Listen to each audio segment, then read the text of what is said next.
Bruce Reynolds, age 30, fond of the good life, who considered himself a cut above London's East End criminal fraternity. Gordon Goody, a 32-year-old tough loner with a sharp taste in clothes and girls. Ronald Buster Edwards, aged 30, club owner and devoted family man. Charlie Wilson, 32, a resourceful criminal friend of Reynolds. Jimmy White, a quiet 42-year-old ex-paratrooper. Bob Welch, 32, a South London club owner. Tommy Wisby, a 32-year-old bookmaker, or hookmaker. And Jim Hussey, aged 30, who ran a Soho restaurant. The gang also brought in 3 specialists: wheelsman Roy James, 23, a silversmith and racing driver; Roger Caudry, a 38-year-old florist;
Soon, the faces of the robbers were on wanted posters all over Britain.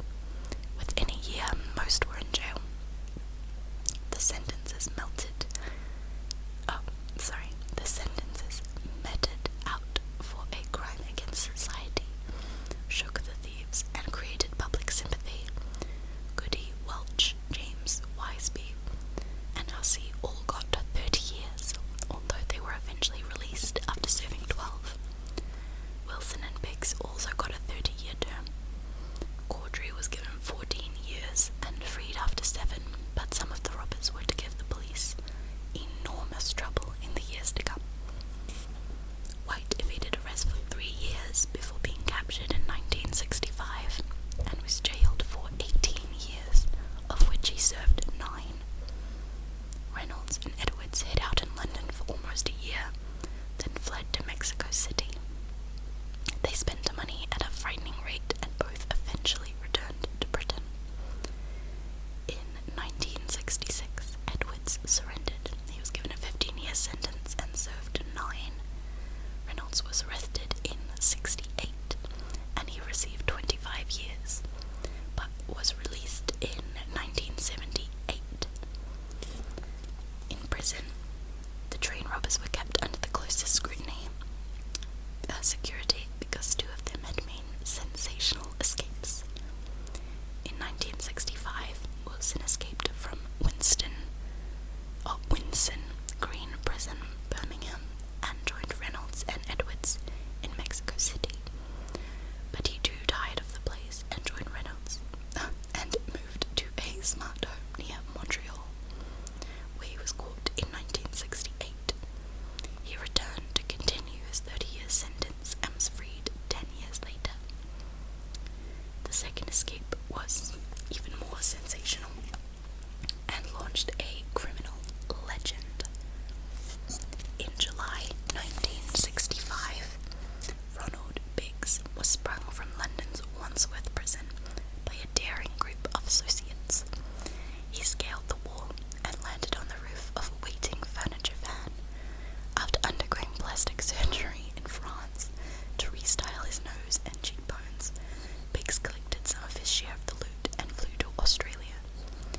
He set up home in a Melbourne suburb, took a job as a carpenter, and was joined by his wife, Charmaine, and their 3 sons.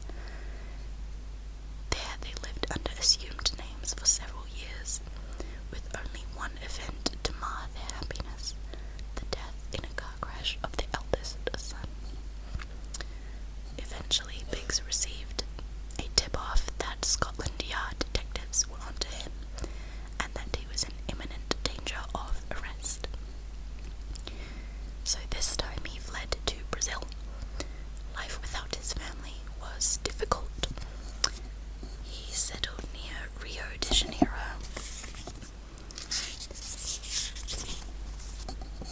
and sought solace in drugs, alcohol, and women.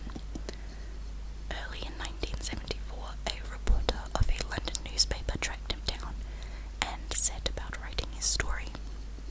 But the paper's executives tipped off Scotland Yard about their projected scoop. February 1st, 1974, Chief Superintendent Jack Slipper and another police officer arrived in Rio to arrest Briggs. To their dismay, they learned that Brazil had no extradition agreement with Britain, and the Rio police refused to hand him over. That feels like something you would check before you went there. Like what? Then Biggs' young Brazilian girlfriend, Raimunda, announced that she was pregnant.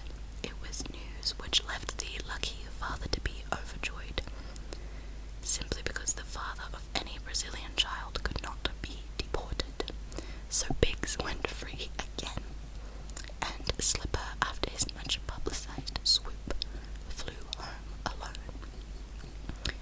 It was not until 1981 that the great escaper found himself back in prison,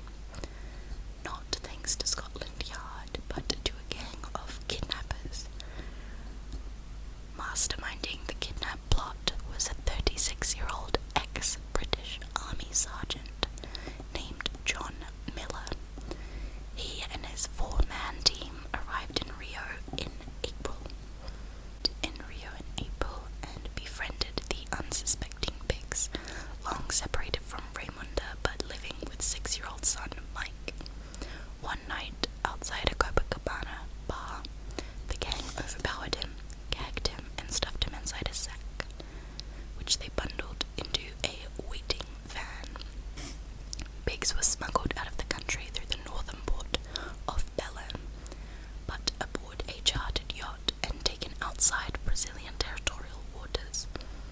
The kidnappers and the hostage sailed north to the Caribbean, where, in an extraordinary auction, the hapless Biggs was held to ransom. Ringleader Miller based himself at a Barbados hotel and told the assembled representatives of the press that he would sell Biggs to the highest bidder. But now the operation went wrong. The yacht on which Biggs was held broke down, and as it drifted into Barbados waters, it was seized by coast guards. The kidnappers quietly dispersed, and Biggs was thrown into prison to await extradition to Britain. As Biggs languished in a cockroach-infested cell in Bridgetown, Barbados, hope must almost have gone. Extradition was surely only a formality, but it proved otherwise. Biggs' closest friends in Rio were Cockney John Bixton and his Brazilian wife, Leah. They hired top lawyer Ezra Aline to fight the extradition. After 3 weeks of legal wrangling, the island's Chief Justice, Sir William Douglas, ruled that the extradition treaty between Barbados and Britain was not valid. Biggs walked free with £30,000 for the costs of his case. This man, oh my goodness. The crowds outside the court swept him through the streets in an impromptu display of Caribbean dancing. The delighted Biggs shouted, "Isn't it bloody marvelous? I just don't believe it. Champagne for everyone." Even more emotional was Biggs's return to Brazil. At Rio Airport, the tough train robber was reduced to tears as he was reunited with his son Mike. They clung to one another as Biggs said, "I didn't know if I would ever see you again." He gave the boy a table tennis game he had spent the last of his money on, and little Mike gave his father an Easter egg and 20 pictures he had painted, all inscribed, "Welcome home, Daddy." Then, the tired ex-train robber was handed a brand new Brazilian passport, an amazing gesture by the adopted country where he had become a national hero. He waved the passport above his head and vowed, "This marks a new chapter in my life. I am now able officially to work for a living. I'm going to get a job. Anything honest." What a